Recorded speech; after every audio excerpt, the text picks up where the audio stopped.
So this is the 3D printed manual transmission that I built. It's made up of about 30 printed parts in PLA, and it's powered by this 60 RPM motor right here, battery. And the way a manual transmission works is that there are freely rotating gears, and then there's gears that are attached to the shaft, like this one in the middle right here, and the one in the middle right here.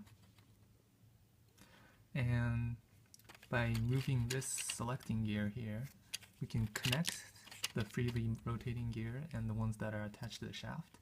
And now power is transmitted through the motor, through the input shaft, and now it goes through this gear onto this gear and to the output.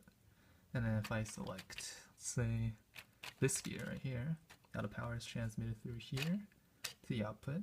And by changing which gears the power is transmitted through, we can change the gear ratio. Alright, now we can see the manual transmission actually in motion, and now the motor is powered and the input shaft is rotating, but as you can see the output shaft is not rotating at all since none of the gears are locked. So I can rotate the output shaft this way and this way, either way, and it rotates freely. But now I'll put it into first gear. And we can see the output shaft is starting to turn at a slow rate. And I'll put in second gear. And now the output shaft is rotating slightly faster.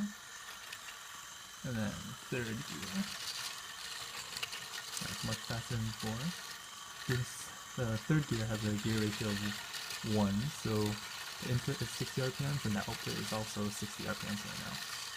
And if we go to fourth gear, the gear ratio is 0.5, so now the output shaft is rotating at 120 bounce per minute.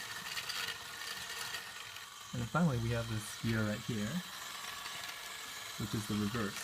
So if I do this, the gear is now rotating opposite direction as the input shaft. And then I'll put it back into first gear, and you can see it was rotating in the opposite direction.